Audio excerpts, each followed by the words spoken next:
ini ada dugaan bahwa busnya dirombak bodinya, deknya, sehingga membuat sasis ini tidak kuat dan bisa saja berdampak pada rem gitu. Kalaupun nih misalnya sasisnya kuat, tapi bagaimana dengan mesin dan kemampuan remnya gini? Apakah mengimbangi? Nah ini kenapa bisa bobol, Pak Joko? Ya, saya kira nanti kalau yang lebih detail seperti itu kita tunggu dari KNKT ya. Kita belum bisa menduga-duga, nanti ini KNKT akan lebih detail lagi. Namun saya akan memberikan informasi kalau kecelakaan kita itu kan penyebabnya hanya dua sebenarnya sebagian besar ya. Kalau nggak sopirnya ngantuk ya remnya blong, itu aja. Hal-hal lainnya kecil lah. Artinya itu yang sering terjadi dan itu kejadiannya mesti di atas jam 12. Saya coba telusuri PO bus ini seperti apa sebenarnya. Ternyata dia tuh buatannya 2006. 2006 berada di Jawa Tengah, kemungkinannya itu pernah digunakan bis AKDP. Jadi kalau lihat usianya sudah 18 tahun gitu kan. Nah, kalau ditanya berikutnya, kira-kira layaknya berapa tahun ya? Kita melihatnya ya dari kirnya saja. Kir itu tiap 6 bulan. Dari setiap 6 bulan itu akan ketahuan kira-kira masih layak atau tidak. Cuman kir ini juga disangsikan juga kirnya beneran atau kir titipan. Itu yang masih ada terjadi di Indonesia. Kita tidak usah menutupi itu bisa terjadi gitu ya. Tapi ini nampaknya kirnya terakhir itu nggak salah 6 Juni 2023, berarti harusnya kemarin ya, 6 Desember 2023. Itu yang kami telusuri. Jadi rata-rata bis-bis pariwisata itu ya tidak semuanya ya. Sebagian kalau kecelakaan seperti ini itu bekas bis reguler, entah AKAP atau AKDP yang sudah beroperasi 5-7 tahun, kemudian dibeli oleh perusahaan lain menjadi bis pariwisata atau digunakan bis karyawan, biasanya gitu. Karena kalau pariwisata karyawan kan tidak tiap hari sehingga masih dimungkinkan. Tapi apakah itu boleh atau tidak?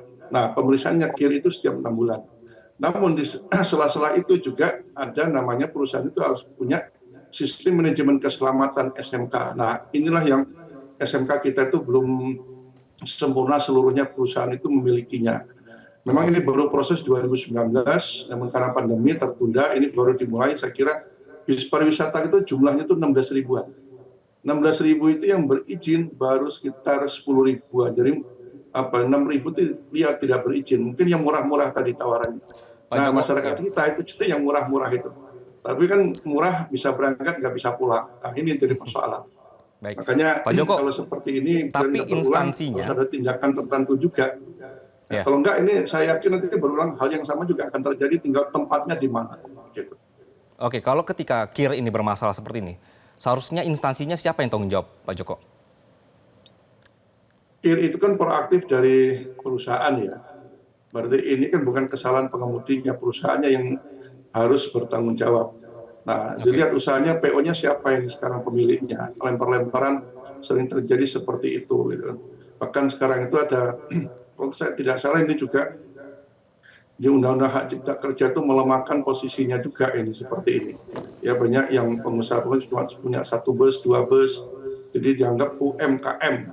Ya UMKM perusahaan, padahal ini kan kalau perusahaan-perusahaan seperti ini yang mestinya dia syaratnya minimal punya 5 armada.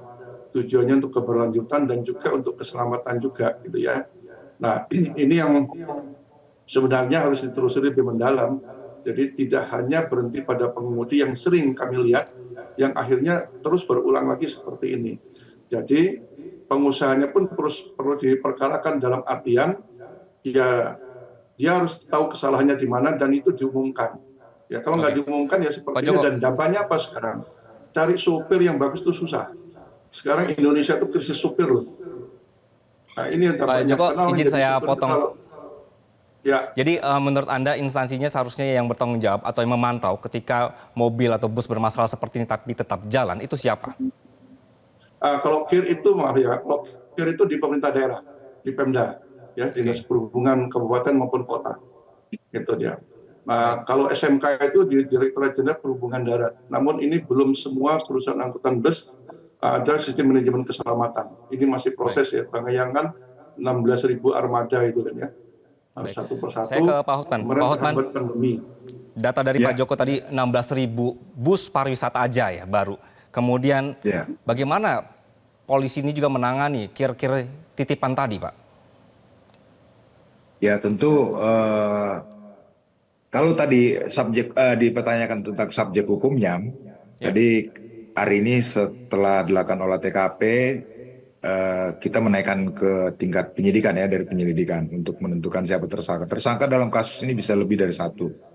Supir ada kelalaian, tetapi juga pengusaha juga bisa dihadapkan untuk pertanggungjawaban hukum atas kejadian tersebut. Semisalnya kendaraan tersebut tidak layak jalan, tetapi dipaksakan juga untuk diperintahkan untuk si supir mengoperasionalkan seperti itu. Tentu ini nanti akan penyidik dari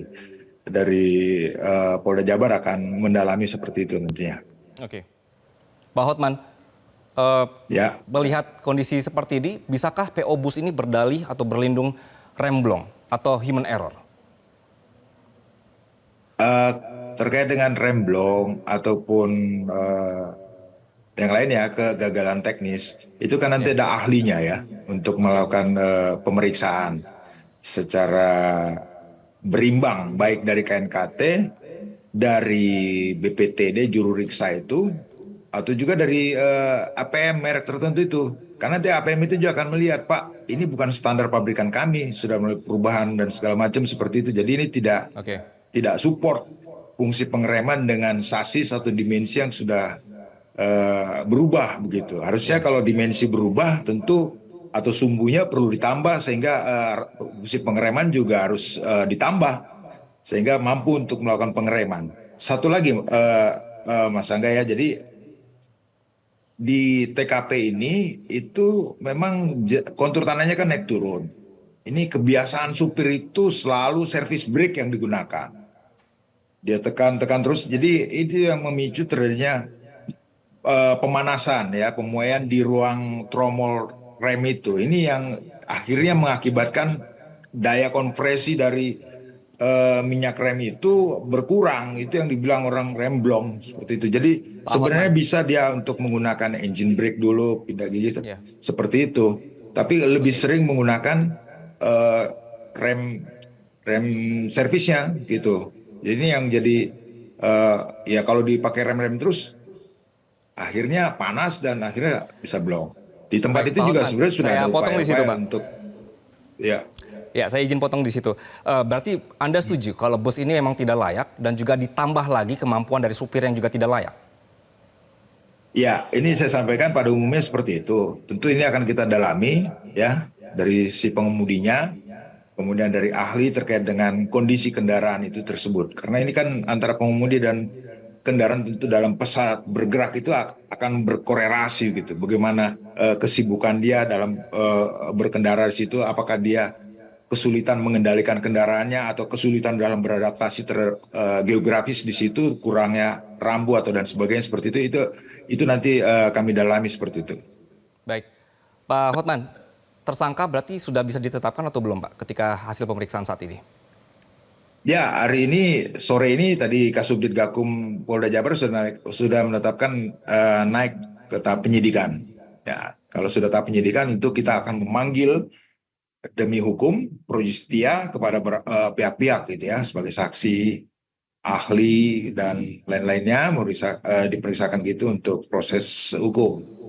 Nanti di situ baru kita lihat siapa sebenarnya yang mendominasi kelalaian terhadap peristiwa ini, siapa yang turut serta berkontribusi negatif terhadap peristiwa ini. Seperti itu. Baik, Di samping baik. itu juga Polda Jabar nanti akan melakukan FGD karena ini berulang kali ya terjadi di situ dengan daerah wisata yang cukup ramai. Sebenarnya bisa mengacu dari tanjakan yang sebelumnya, tanjakan Emen itu. Itu juga lumayan curam, 30 derajat atau 11% dia ya. Nah, itu tadinya 8 meter. Nah, pemerintah daerah itu kembangkan menjadi 12. Jadi 12 meter lebar. Jadi ada kesempatan bus itu mengambil bagian paling kiri seperti itu, paling pinggir seperti itu. Baik, baik. Kalau yang Pak, TKP ini kan hanya 6 sekian lah lebarnya. Jadi sangat berisiko untuk kendaraan-kendaraan besar, bus yang melintas itu dan kendaraan kecil lainnya, begitu. baik. Jelajahi cara baru mendapatkan informasi. Download Metro TV Extend sekarang.